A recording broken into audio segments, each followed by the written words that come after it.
Welcome back. Welcome in. This is Country Roads Confidential at earsports.com. It's a Paramount podcast. Monday morning, time for the Q&A. I'm Mike Casazza. That's Chris Anderson, and that is your intro. Chris, why don't we get right into the questions subscribers have been itching to ask for, boy, more than a day right now. There's not a lot of time in this podcast, and you never know what can happen in the final few minutes, so let's not get caught behind the eight ball here. Get started. Leave us as much time as possible to win this thing. Okay, first question from Bit Cruncher. Were you dreading this question and answer session? Yes. Not dreading. It's a lot more fun when the team wins to be around them. Sometimes it's easier to do the job to get the content when the team isn't going well. And then just what I've learned here, engagement is always pretty high, but boy, when it's bad, it's a lot higher than normal with people who are really interested, like emotionally in the program because it means so much to them. Yeah, I there's a saying in the business of, you know, nobody's rooting for a team or rooting against a team, but as far as the business is concerned, it's 10 and 2 and 2 and or 2 and 10 and nothing in between. Meaning, as a business person and the people that run the site, you want the team to be good because then everybody's happy, everybody's coming to the site, or you want them to be really bad because then you get a coaching change or you got hope for the future in some form or another. This is somewhere in the middle, and instead we get angry, angry, angry fans. So I'm dreading this Q&A. Not really. The only reason I dread it is because, as I suspected, about 30 questions were all some iteration of why can this school not fire Neal Brown and just get it over with? And once we get repetitive like that, and like blah, but we're here, we're ready, let's do it. Fire Neal Um, Brown? yeah, no, Did you we mean? can't do that. Oh, the You and I questions. can't do that. Yeah, you had the questions. Um, let's start there because again, 90% of these questions are going to be about coaching stuff, which is difficult to kind of hammer out and discuss 3 games into the season. But I did think there was one really interesting angle here. Here we go. Um, these are several iterations of the same question from Philip Smith 12, Inked Up Ear, NC Wayward Ear, and Toll House Frank. We'll use Toll House Frank's version of it. And then I got a follow-up question for you. He says, I know the AD doesn't care about the average fan who doesn't have enough money to donate, but when will they start listening? When the stands are sitting at 50%, 40%?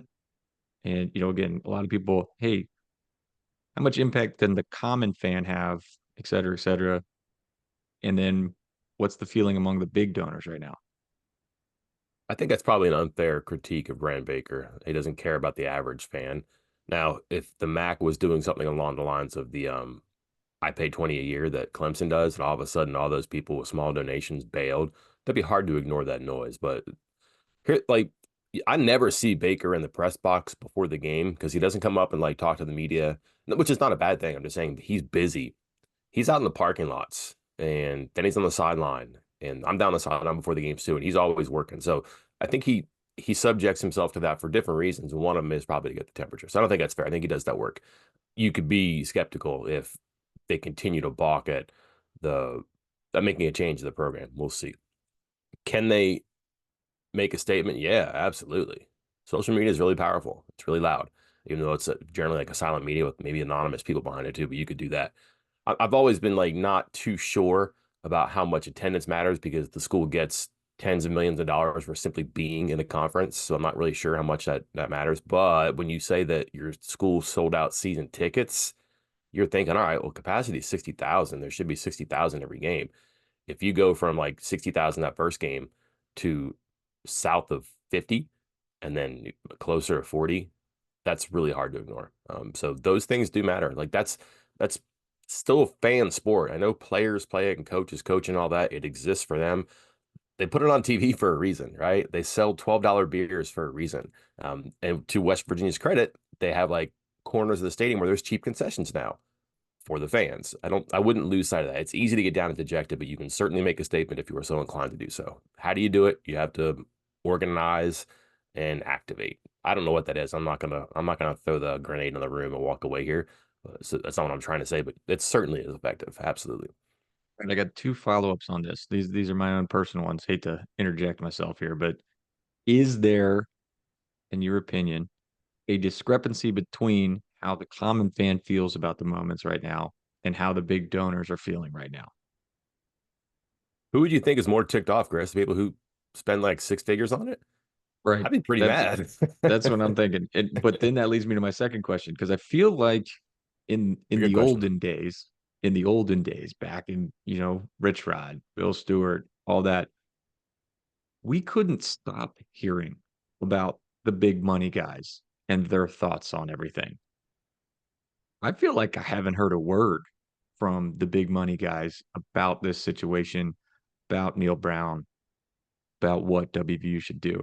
Is this do you think this is like a concerted effort from these big donors to try to be quieter? Do you think people have, the school is like, hey, that's not helping? Why are they not as loud as they used to be? A couple of reasons. One, can you name the chief donors for West Virginia? You can name a couple. They're not written about. They don't do interviews. It's not like other schools where it's out of control and boosters and donors are, giving interviews to websites and TV stations and radio stations, or they're really, really famous alumni. um, I think Pat McAfee's show might be interesting in the coming days because I imagine his excitement has probably changed a little bit, and he's been outspoken. The guy just, helped give $1 million to the NIL fund, so that's significant too. The other thing, Chris, and this is like a really serious angle to consider. Like I don't know a ton of big donors, but I know people who I will see on occasion and ask, or who just they check in before the season. Hey, how's it going? I heard this looks good. It's just normal stuff, right? They're fans. And the one thing that, again, I keep this in my head, and I think other people should too, because if West Virginia does have to go in the market, this is part of the pitch, so to speak. Like, what do they need a big check for? Like, they have this and that. They've invested in like all their infrastructure, their nutrition, their dietitian, recovery, sports science. They like new grass. Brown kind of quietly said that, and that's something I've heard a couple of times. They'd like new grass at the practice facility. That's been a problem before. We'll see. But they've redesigned a lot of their stuff at the Pushkar Center. It looks nice. They have whirlpools and cooling pools and all that stuff. Like, they have really good things. They can't build an IPF.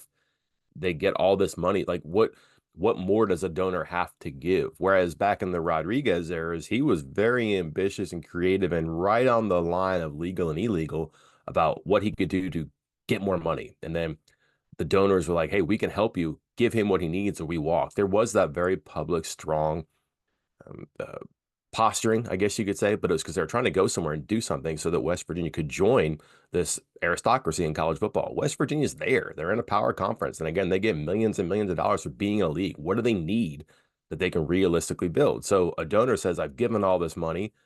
I really can't give a whole lot more because there's not a whole lot more to do. We need to see results and wins and success because all these things have been built and implemented to be in a hierarchy and to succeed. And if it's not happening, we're not going to like take things down and withdraw support to make change.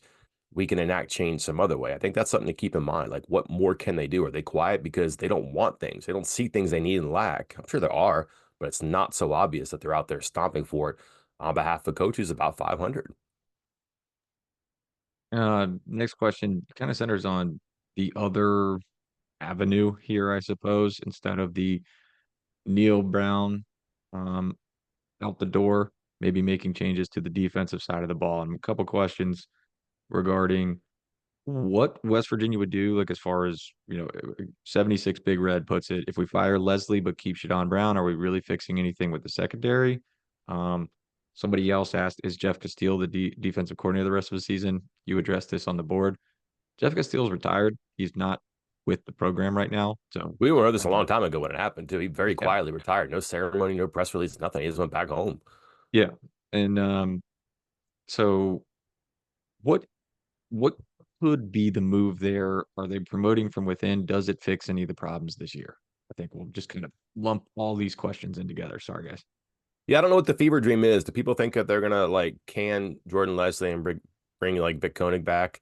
Are they gonna hire like Jamal Adai mid-season? That stuff doesn't work. So you cannot reboot in the middle of the season. By the way, especially before the redshirt thing, too. That's another mile marker that in 2024 you have to keep in mind.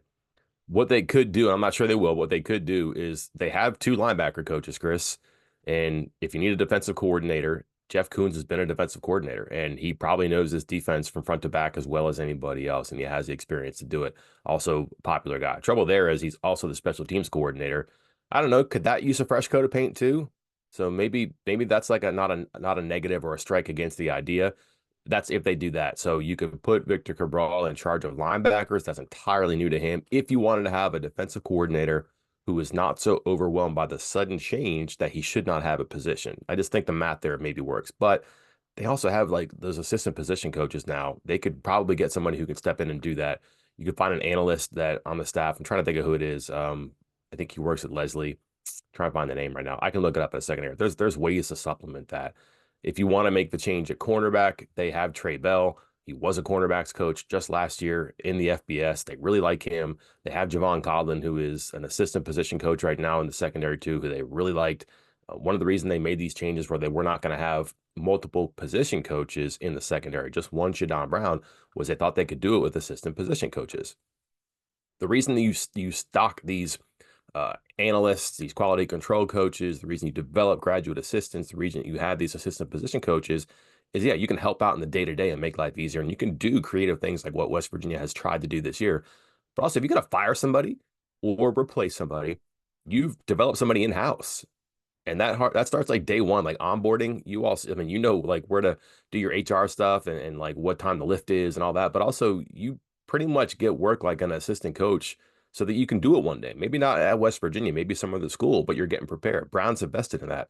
The other part of that is that you could actually do the job at West Virginia. Um, Situations like this certainly would come to mind. Yeah, I think the name you were looking for was Randy Wilkins, who's Just defensive line, I think. he's a yeah, senior defense pass rush specialist and game manager is what he's Mhm. listed at. Big dude Yeah, too, by the way. He could play, I bet. yeah. Um, but to your point, what, seven, eight, eight, nine guys over here on the staff that are, you know, specialists, defensive assistants, assistant coaches at position. So lots of options here. Um, to answer the other part of that question, because I think you're going to have to get creative here, because again, based off of the questions that are being asked in here and the Mhm. fan feedback, let's call it, the moves that the fans are looking for are you get rid of Jordan Leslie. Okay, you get rid of Jordan Leslie, and then are you promoting Shadon Brown to Yeah. defensive coordinator because he's co-defensive coordinator? But that's where all the issues are, is in the secondary. Or are you getting rid of Shadon Brown and then Jordan Leslie, who has never coached in the defensive backfield in his life, is going to take over the secondary? Or the guys who have been helping out with the secondary so far are going to take over? I, again, you're going to have to get creative because it doesn't seem like either of those moves are the answer. Like you're just shuffling things around here, shuffling the deck chairs on the Titanic. Like that's not the answer. So you're going to have to get creative, to your point about some of these guys that are being brought up in-house to take on maybe roles that they will have to be prepared for and have kind of been trained for, but aren't quite on the staff yet, or one of the full 10 coaches. The name I'm thinking of, by the way, is Luke Nardo. He's the assistant Mm, linebackers coach. His brother is the defensive coordinator at Oklahoma State. Could not remember his name. got it. Probably knows how to Mm, coach. I think the whole family probably. coaches. Um, the great Shamimi wants to know if Jimbo Fisher is going to live in Sheet Lake or will he have the penthouse suite like Dana did? You care to just move on from that? I mean, I didn't say it. I've had multiple people told me that he's a buffoon, right? Which is just Yeah, a strange choice. This is last year, right? When yeah. when people started to fire Neal Brown in 2023. And like from like different corners of people I talked to, the word buffoon came up. And I was like, is that the talking point that they sent out an email? Like mention this guy's a buffoon. I've just heard like then and the other critiques for him are that he's difficult to work with. His offense is not creative. Like he can check out on jobs. He's gotten by on really good talent that he's inherited and really hasn't like developed the people he's brought in. I'm just not sure that there's that much excitement to do that here. And if he was Jimbo Fisher from El Paso, Texas, I don't think this would be an option. I just don't. Like he's from Clarksburg. That's great. It doesn't, to me, from the conversations I have with people, it does not negate some of the concerns that people have had about him and have shared with me. So That's all I can tell you about that. I don't know anything. I don't know like that he bought a farm in Harrison County or that he was buying pontoon boats out at Tiger Lake. I don't know anything about that. Don't know. Maybe he just got money. I mean, actually, he does have money, right? But and he wants to get back into coaching. Someone will probably take him. Is West Virginia the spot? Maybe, but not based on what I heard last year. I don't know how it got better in a year. RBC WVU says, in reality, most of us have the head coach Neal Brown hot seat at a 9 or a 10. What is the actual realistic number for the brass administration and high level donors? Would you put it that high, Mike? Well, I guess my thing is how actionable is it today? And it's not near that for me. They're not going to fire him right now. Like if that's what you think, like if it's a 9 and it gets too hot and you've got to do something, otherwise everything else burns down, that's not happening soon. It's not. So I would not put it that high. Are people frustrated and upset? Yeah. Is there a lot more going on at West Virginia that has people concerned, especially financially? Yeah. So it's kind of another problem that the university is dealing with, which isn't great. And a great football program would solve some trouble. I think people would tell you that they had a great offseason. And again, selling out season tickets is good and getting all that earned media that you get for the Pat McAfee show and having your first game on TV like it was, that's huge. That goes a long way. And I'm not sure they went all the way backwards to the 1 and 2 start in that particular arena that you asked about. Related, because you just kind of addressed it, but Palooza says, if we lose to Kansas in a similar fashion with a bye week to follow, is there any chance of a coaching change? Sounds like the answer is no. Again, we went over this on the Rapid Reaction podcast. West Virginia has never fired a coach in the middle of the season. Never. Um, there's always chance for a first time, but it just doesn't seem like that's going to be the move. And so I guess to your point, you can't have a hot seat level of 9 or 10 if you're not going to make a coaching change within the next couple of weeks. So yeah, lower But the now hot seat number. but that's also again that's it's I understand the convenience of that and that would work maybe later in the season more than earlier in the season because again that's your fourth game and you could lose a ton of the roster if you do something like that. That's really risky and all of a sudden you're looking at a 1-11 season if things go like really bad and then you don't want to bring that into the room so you don't do that. The other thing is that just what do you gain by bailing on a season early? I don't know. Like this team still has There is something. no lottery draft pick here. Like this Nobody in the isn't like the bullpen, I heard, pros. Yeah, this Yeah. isn't the pros. You're not getting a lottery pick for bail, just tanking. Just I just don't know what you do. And you save a couple $1 million by letting them go to the end of the year. I don't think that's that important of a metric in it. That's not why they would do it.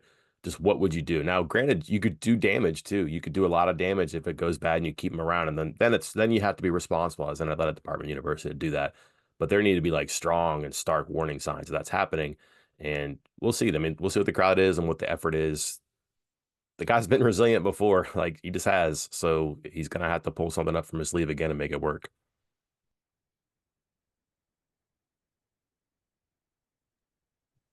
NC Mountaineer says, how much have we seen so far is misplaced expectations, aka this is really at best a 5 or 7 win roster.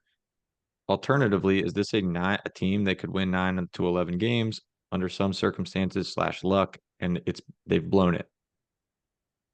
Which one do Yeah, you think is? Sorry. the first part I've been asking myself because I really thought that they would be ready for the start of the season. The way that they practice in camp, the way they talked about it, not just the tackling, but a lot of good on good, a lot of scrimmaging, a lot of tackling, and then just the conviction from coaches and players. And it wasn't like please believe me stuff. It was believe me or don't. But here's what we think we have, and here's who we think we are. And that confidence had not it had been there before, but it was kind of phony just wasn't true. It was more optimistic than realistic. And then it kind of went away because I think people stopped buying it and it just didn't seem to be in anybody's interest to start really hard selling something that people were not going to pick up and purchase. Then last season happens and they bring back so much that you can kind of say, believe me or don't, but watch us in the field. And I really thought they'd be ready for that first game and they were not. And the second game was not especially redeeming. And then obviously what happened Saturday is it is what it is, Chris. So I wonder what I missed on that. But again, it doesn't matter that I missed it. I'm just reporting what people said, and what they said was off. So why did that happen? How did that happen? You can get mad at me. You can shoot the messenger. That's fine. Um, but these people really believed that they had something, they would be something, and neither is true right now. So either two things, Chris, way off on evaluations and expectations, which is not a good crime, or accurate with evaluation and expectations and way off on execution, which is also a bad thing to do. So they are not in the right either way here, and that has to be figured out. Publicly or professionally or personally, you'd be way more concerned about the second one. If they're wrong about their talent or whatever, like they thought they were better than they were, yep, that's small timerish stuff. I get that. Maybe you got the wrong people in the wrong places and you got to make the changes. But if you have the talent, you were right about that. You have all these guys who can catch passes and run the ball and block for passes and runs, and the quarterback you can run and throw, and you cannot deploy it. Yeah, that's kind of small townish, and you might have to make some changes too. So either way, it's not a good situation. I would just think the second one of those two is worse. I think speaking for myself personally here, like I I viewed this team as a team that could win 8 games. And Mhm. then as I was doing my research leading up into the season, again for a lot of those countdown articles, and I wrote about this before, so many of the underlying statistics from last year were bad. You know, you just go through and it was like third down defense, bad. Third down offense, mediocre. It was either everything was mediocre to bad that we deem and have seen is important. Red zone offensive defense, third down offensive defense, turnovers, special teams, all of this stuff was mediocre to bad. It wasn't indicative of a team that was 9-4. And so then I started having started second guessing that kind of stuff. But to your point, we, you, myself, anybody else in the media didn't start saying some of this stuff because I was calling into question, hey, the cornerbacks, the linebackers, all this stuff. And I said this before, very rarely does Neal Brown and has his coaching staff over the last few years gone out of their way to be like, no, this position or this player is great, and you guys are wrong. And they did that with like corners. I mean, he was defiant. He said, this is, but Hollis and Garnes, these guys are amazing. They're long, they're lean, multiple members of the coaching staff, Leslie Brown, all coming in saying, this is the deepest secondary. We got so much talent. They're so much longer, more athletic. It's just not there. It's, I we don't want to say that they should do a better job of, again, managing expectations, but maybe they felt that way. If you feel that way, good, say it, go ahead. Yeah. Mhm. That's great. But again, to your point, if they felt that way, why is it not reflecting in the game? And that's where things can go ooh, pretty fast and have so far through 3 weeks in the season. Yep. Again, like a common thing I have noticed before, and I talked about this before, was that I never sometimes knew who they were trying to convince, the fans or themselves. And I just didn't get that this year. Just they were like, listen, again, take it or leave it. I don't care. Maybe they were. Maybe they were trying to convince themselves as much as us. Couple questions in here that I find interesting because related to the linebacker cornerback thing, this was another spot that wrote about preseason and took a lot of heat for was wide receivers. In the preseason, I said I find it interesting that they work so hard to bring in all of these transfer receivers, and to me, that read they did not feel confident in the guys they had coming back. And now we're 3 weeks into the season, and we have some question marks, and some of them are asking some of our fans here in this mailbag. This one from Real Debbie Downer: why are Hudson and Fox starting over players that appear to have more talent? There was another question down here. I'll scroll through it, but summarizing: why are Bray and Robinson not playing more when they seem to be more talented, et cetera, et cetera? What are we doing with our starting rotations at receiver? Mike, let's Yeah. kind of put this all together. One, do you feel the most talented players at this moment are playing the most? It's getting close, Chris. Those Robinson and Bray snaps are catching up, and they were on the field in big spots, like big possessions. So I would not discount that. Like the catch that Bray had on the sideline, that was an important possession. The touchdown catch by Robinson, that was an important possession. They were both in the red zone when they were scoring touchdowns. That's do not just because you don't start doesn't mean you're not getting significant time. If you look at the snap counts the first three games, they are catching up fast, and the other two are just not producing. Now, I'll say this. Clement caught a 51-yard touchdown, man. That holding penalty has nothing to do with him. He ran a great move on a two-man route where he hit the spot and just flew away from his cornerback. Like he looked fast and he looked like dynamic there. Fox, I wonder about him as an outside receiver, and that's after trying him as an inside receiver. He's got to get open, and he's not getting open like Bray and Robinson are right now. Bray's getting open sometimes. Robinson, if he's not getting open, he's getting himself open because he's just big and athletic and can make one-handed catches in the end zone. I think that's happening before our eyes here. I would not be surprised if that question you look back on a couple weeks ago, man, remember when I was worried about that? I think that might be changing before our eyes there too. The one that's just I, I don't know. I understand that starting thing. You get the attention. The other guys are playing more often now, and they were in big spots on Saturday. They were. That's a good sign, Um, though. Those are talented players they went and got. But to your point, Chris, they hurried and got Bray in the portal. Maybe they liked him based on what I don't know, but they liked him.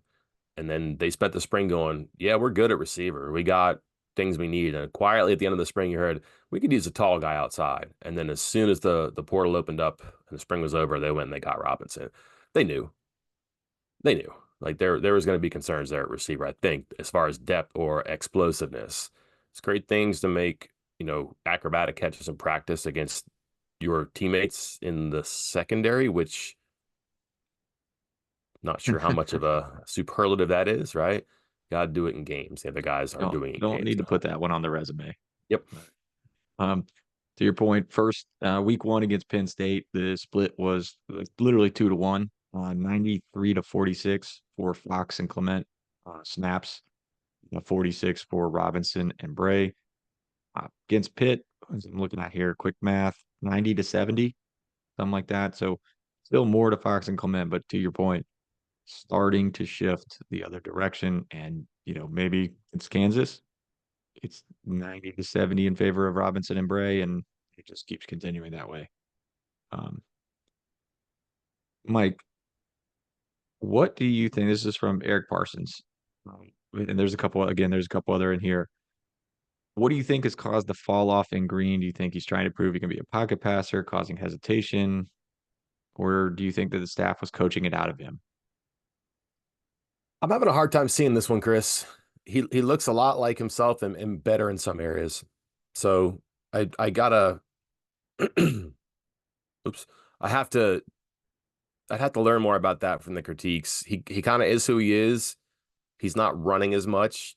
He was hurt at the end of the camp, and sometimes you get popped and you're a little bit less likely to do that. They also worked really hard with him on being a air quotes here quarterback in the offseason. Work on your mechanics. Don't pull the shoot as much. Trust your reads and go through and progress. And like if you're trying to be the quarterback and process, you're going to be around longer and you're not going to run as soon as often. I don't know. I think he just kind of is what he is so far, or is what he has been so far. He's not a difference maker in the run game so far. I don't think he was going to do that to great success against Penn State's defense. I don't think you have to do that against Albany, even though he did run a little bit. And again, I don't put that second interception on him so much on Saturday because that was that you got to throw the ball down the field there, and guys weren't getting open and couldn't get open against that defense. I need to know more about that one as far as like what people are concerned about.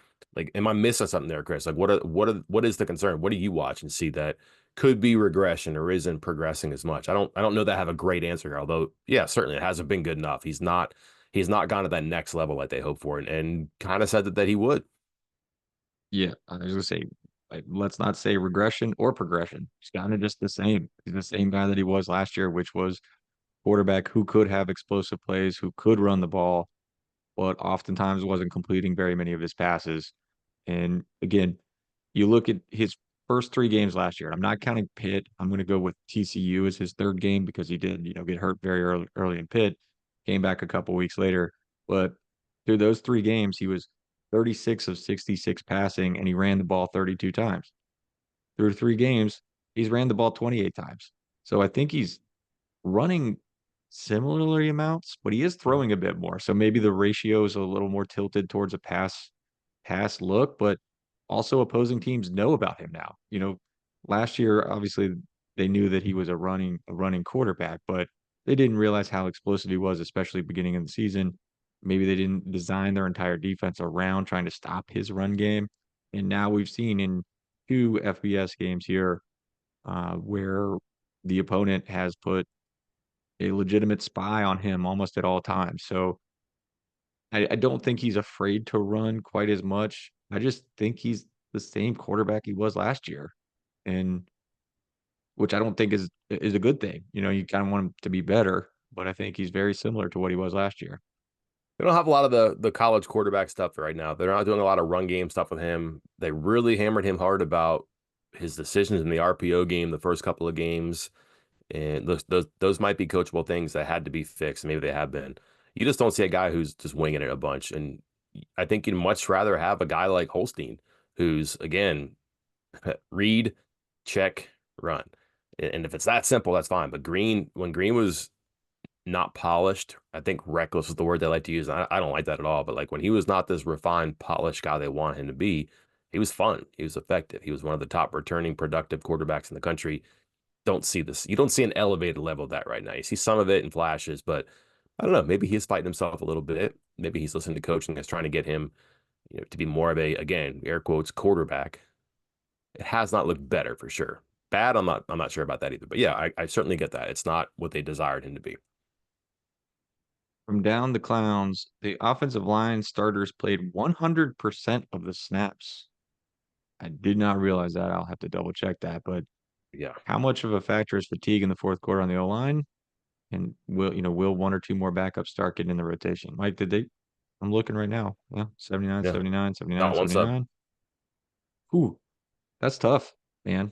And isn't this a spot where I think they said preseason they felt comfortable with eight, Yeah. seven? It's a weird thing to do. Like they traveled with 80 guys, Chris. They played 50. You can on that road game, you could travel with the entire roster if you want.